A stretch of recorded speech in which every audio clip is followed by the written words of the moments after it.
Good morning, good evening, everyone. This is Luda Kopkina with GAI Insights.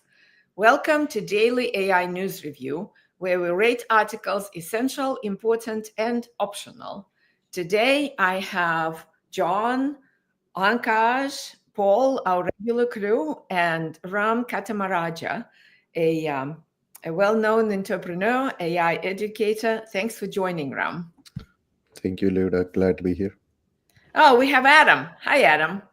Good morning, everyone. Great. So the articles that we will review are at gaiinsights.com/articles. Please let us know what you think, whether you disagree or agree with our ratings. Let's proceed to the first one. Ankash, please. Sure, thanks, Luda. So the first one that we have comes from WSJ, and it's titled "Cutting Edge AI was supposed to get cheaper. It's more expensive than ever." Great.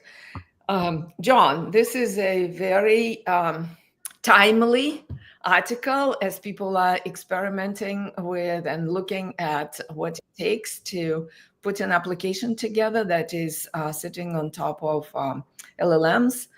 What did you think about this one?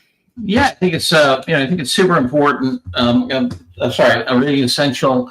It's something that we, following this have known for some time, which is that as we move from just a chat to inference, that you see an explosion in what we're calling token explosion, and from an economic standpoint, if you use economic terms, the primary demand for this stuff is going up faster, I think, than people understand. So if Akash, if you go, right there, the basic chatbot, 50 to 500 tokens, multi-step agent workflow, 100,000 to over 1 million tokens. We did a study over a year ago that looked at this token explosion, and it's just amazing. And you see the deflation of the cost of tokens, it's in a certain sense. I'm frustrated that somebody from the Wall Street Journal is so naive about economics. I mean, you fundamentally have a capital substitution for labor. You have software, taking over for human intelligence or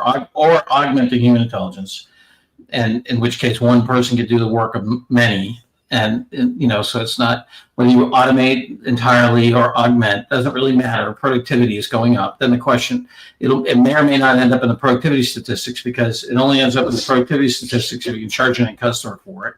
So customers are getting better benefit.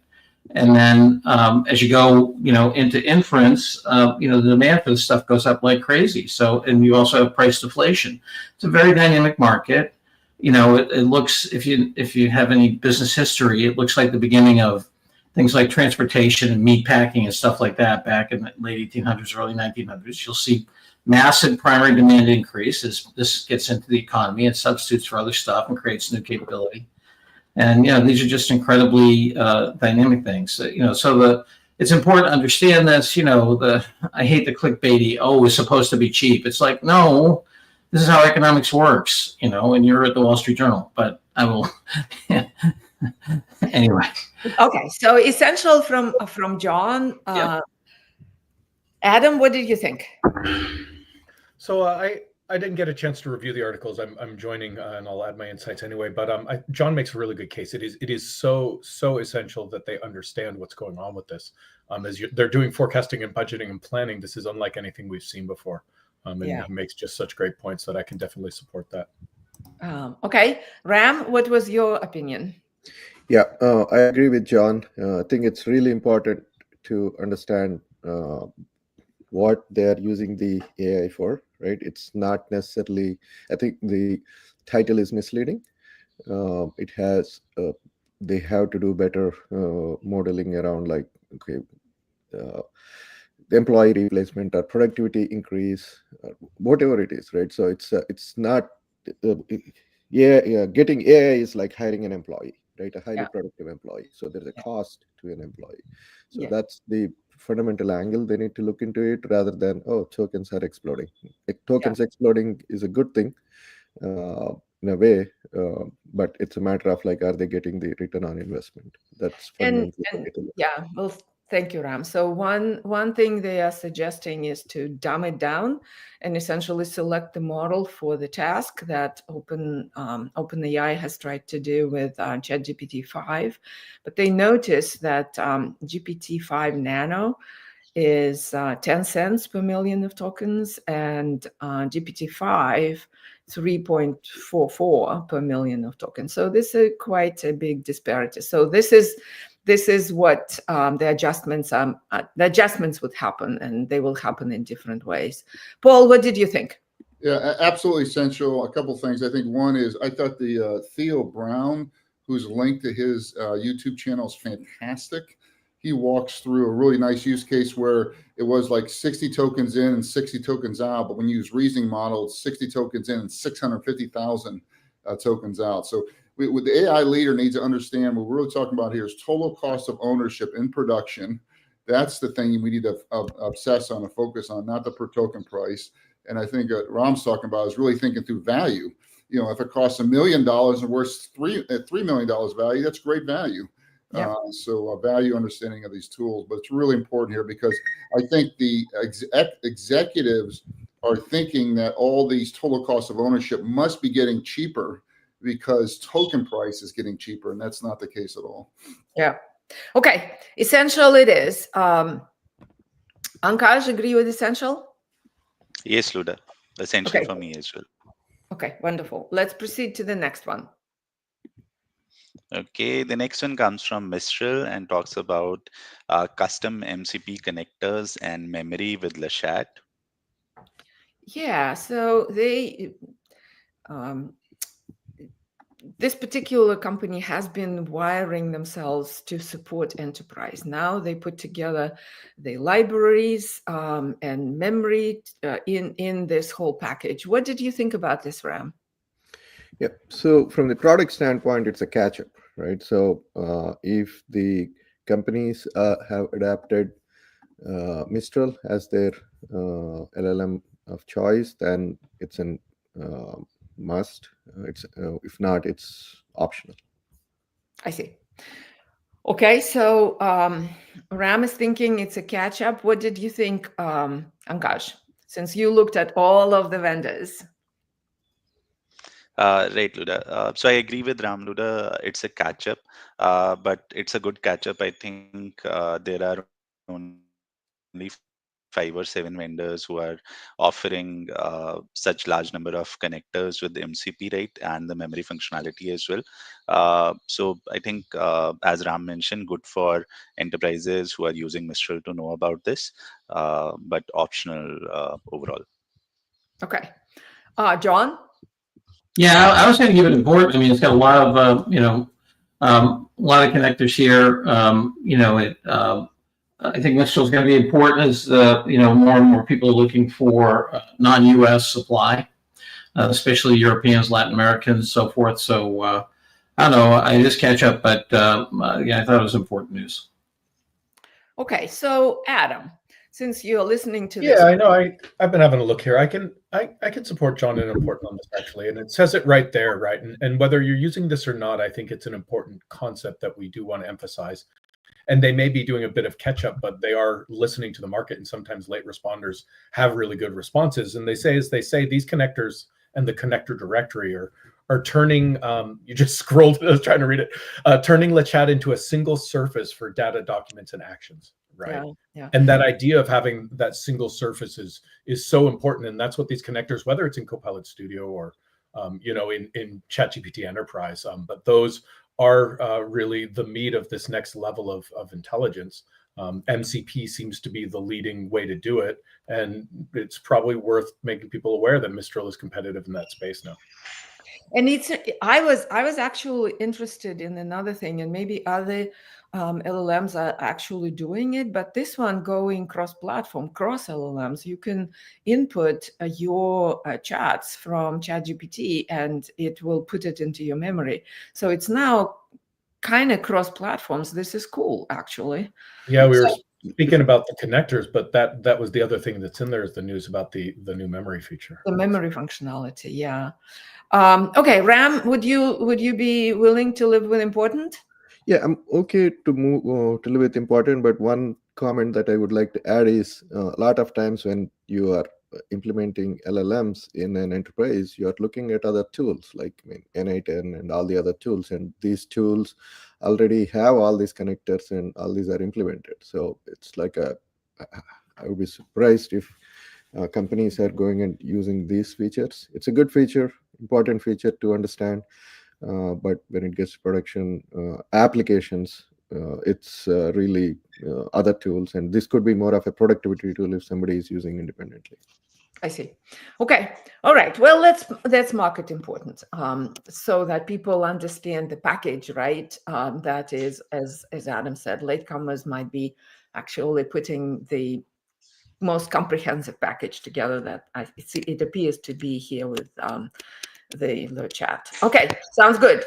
Important it is. Let's proceed. Ankash, please. Yes, Lula. So the next one comes from CIO Magazine, and it is titled Rethinking the IT Organization for the Agentic AI Era.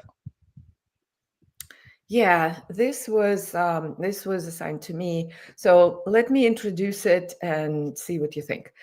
I rated it optional.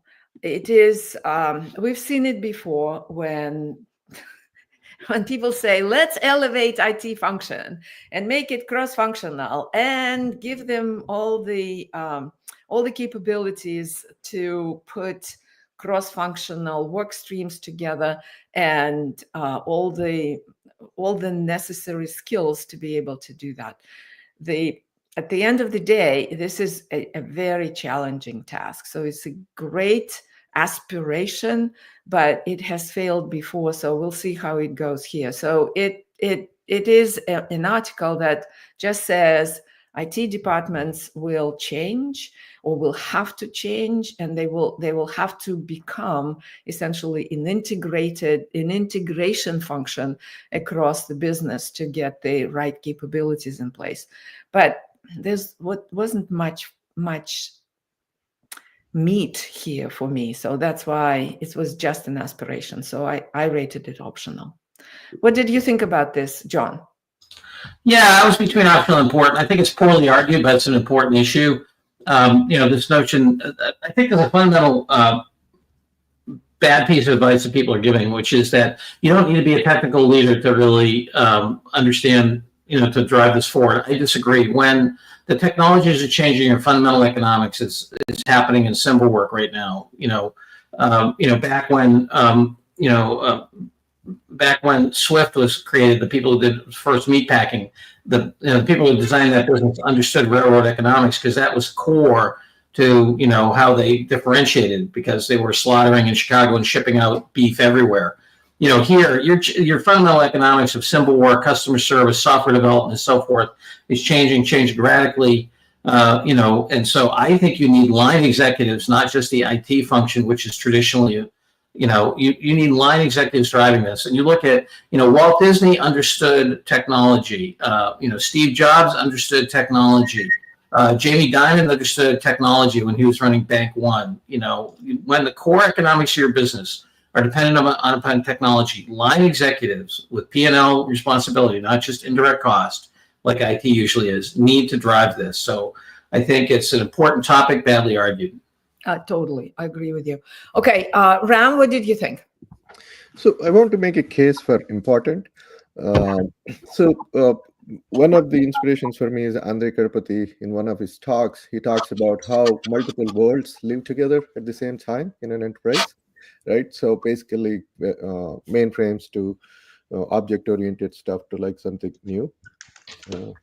Am I here? I'm seeing only myself. Yeah, no, okay. And also theoretically, like the IT is a change agent within an organization. So I feel that it's an important concept that need to be put out there, and IT is restructuring fully with the AI in place. But I think given that they have the ability to manage change better, either through like various practices that they have, I think they need to have like a really solid seat at the table. So I feel that it's an important. It is an important topic, certainly, but IT has never had that oomph, the trust of cross-functional leaders. And hopefully this iteration that will be better, but historically has not led the But the outlier firms do. I mean, you look at Goldman Sachs, invested about 50% more than anybody else on Wall Street when their technology was really good.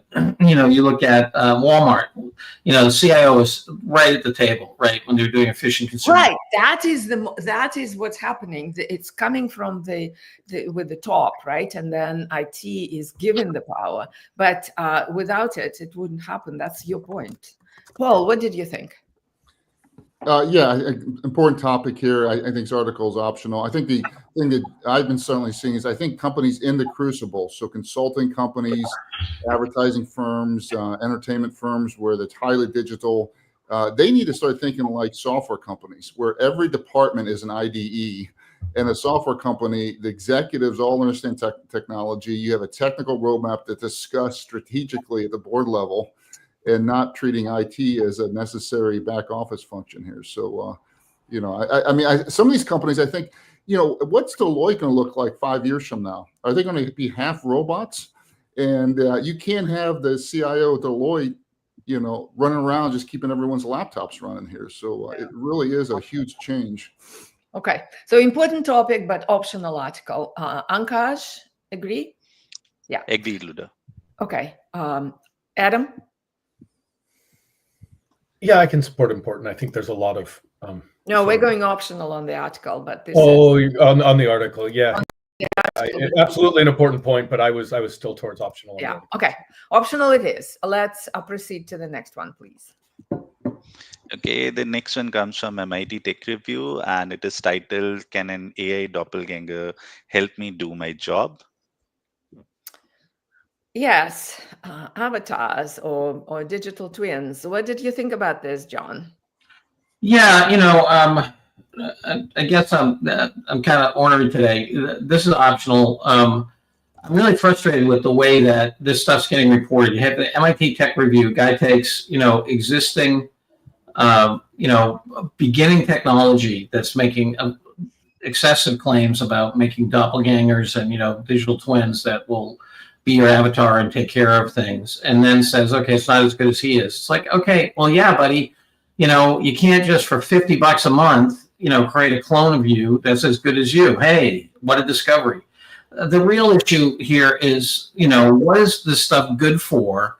And what learning curve are we on? I was listening to this thing by Eric Schmidt the other day, and I've written in my Substack, where people don't appreciate the improvement curve for these technologies is on a different time scale than we're used to ever in humankind. And when you have a combination of software and mathematics, which controls a lot of the guts of our global economy and our militaries, are now starting to be able to improve themselves in nano time, in AI time. And we're going to see, incredible improvements. And it won't be a full, digital twin of me. What it will be a new kind of mathematics that allows for, radically different battlefield management, which then can be implemented instantaneously across all these smart robots, and they're going to have in the military. They talk about the OODA loop: observe, decide, and act. Okay, well, that OODA loop is going to be done in nanoseconds now, and if you don't think that's going to matter when the military is operating at a different time scale, or program trading, or customer service, or you name it. I mean, it's a wrong-headed way to think about a cross-sectional thing of a first thing, not mimicking a human and saying, oh, well, it's not there yet. Drives me nuts. And this is the Tech Review. I mean, what do these people do for a living? They're supposed to know this stuff. Anyway, optional. Okay. All right. A passionate optional from John. A dash of snort there. I love it. Everything's back to normal here. So, Ram, what did you think about this one? Yeah, definitely optional. I'm just surprised, like John as well, that they are trying to prove a point that basically out of the box, that it's not going to work. But if I have one positive thing to add, a technology like this is more useful in a very, very transactional scenario where information is exchanged. I mean, this technology is used by multiple companies to experiment as well as get results out of it. But what I have seen is more, if it's a transactional, it has a high potential to work. Anything beyond, it's just hopeful thinking. Yeah. Okay. All right. Let's see. Ankaj? Optional, Luda. Okay. All right. Let's put it optional and proceed. Okay, the next one comes from OpenAI. So OpenAI is now routing sensitive conversations to GPT-5 and introducing parental controls. Yeah, this is an evolution of LLMs and how on the emotional issues and the like. So this is quite important topic. What did you think about this, Ram? Yeah, I mean, I think it's a very important, maybe even essential topic. It came like, for me, it's more personal. My daughter used her own funds to sign up for chat GPT when I said, like, no, I'm not going to pay for it. And then immediately I was like, okay, how do we really monitor and control, right? So that's where it kind of like started. But also having this feature allows to get drill down more into security side of things, both enterprise as well as individuals. So I think it's a very essential topic that need to be read and understood, and by the leaders to think about how to make it part of their ecosystem as they are adapting AI. Yeah. So essential from Ram. What did you think about this, Paul? I think really important societal issue for parents and everything else. I think for the AI leader, it's absolutely optional. I think this is like some of the changes going on in schools and other items that. So optional, really important topic, but for AI leader who has to get stuff done and will be fired 12 months from now, spending a minute on this isn't useful unless you've got kids' toys, and that's a subset. Yeah. Well, as Ram, they most of them have kids and worry about what's happening here, right? So yeah, important societal option, issue. Yeah. John, what did you think? Important, not essential, but I think useful. Okay. Adam, we're going important. Okay with that? Yeah, I'm a bit in the Paul camp, a little too much signal to noise, perhaps, although it is an important topic. So it is an important topic. Yeah, I think you mean a little too little signal to noise. Yeah, the other way. Yeah, let's put it important. Important it is. Okay, next one, last one. Yes, so the last one comes from VentureBeat, and it's titled "How Intuit Killed the Chatbot Crutch and Built an Agentic AI Playbook That You Can Copy."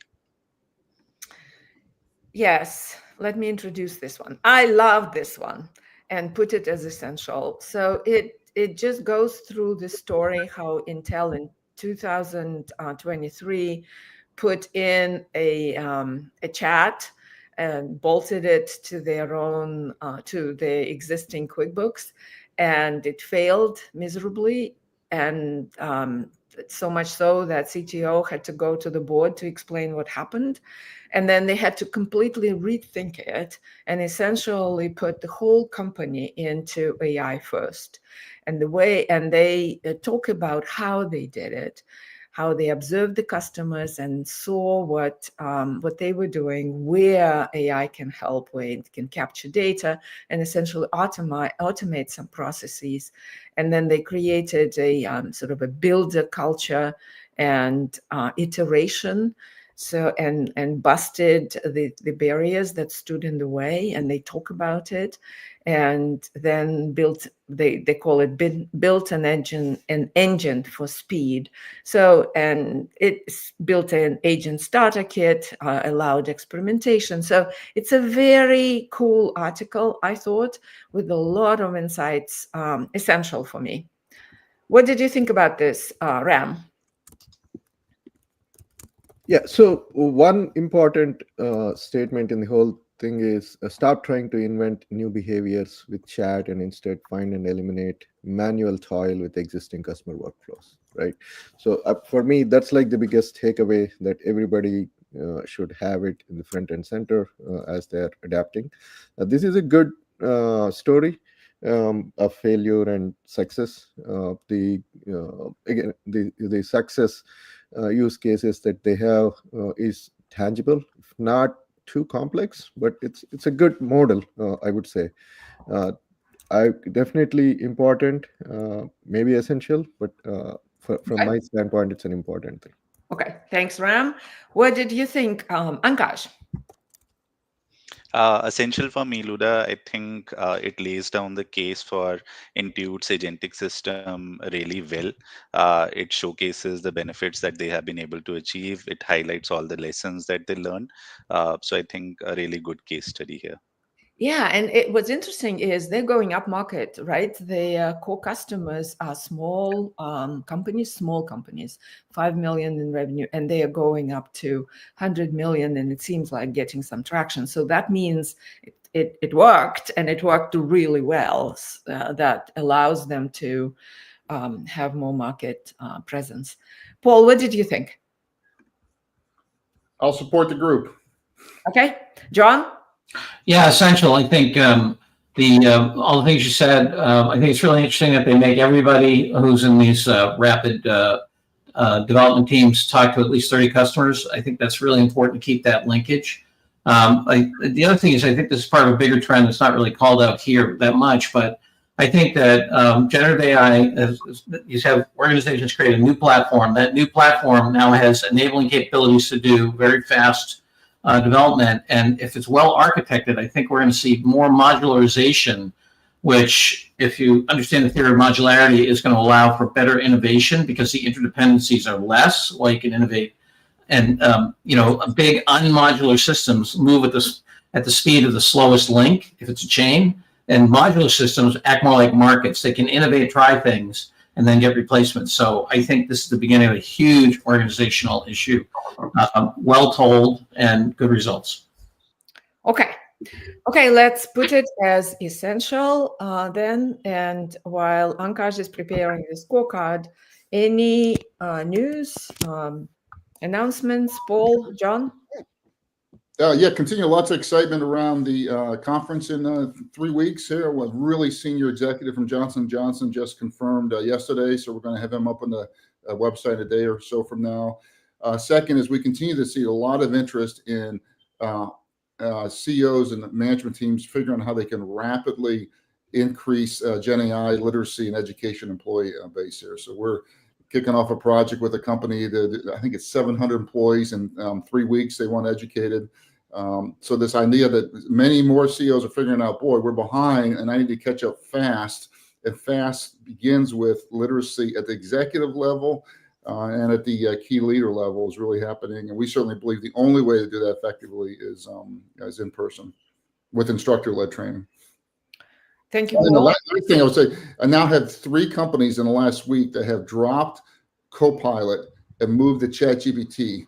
They rolled out Copilot because that's what IT wanted here. And Adam, many of their employees still use ChatGPT on the personal one. They're like, why are you doing this? And they say, you can't take the productivity away from me. This is what I'm doing. And some of the executives are doing that here. So the battles for who's going to win the employee chatbot still really fighting, but OpenAI is clearly winning right now. Yeah, it's interesting case. Okay, so we have for today, we have 2 essentials, 2 importance, and 2 optionals. A very balanced Wednesday. Thank you all for joining. Ram, thanks for joining and your insights, appreciated. Adam, thanks for joining in your evening, really appreciate it. And listeners, Vivek, Brenda, wonderful for you to tell us what you're thinking. Thank you. We'll see you tomorrow. Thanks all. Bye-bye. Thank you.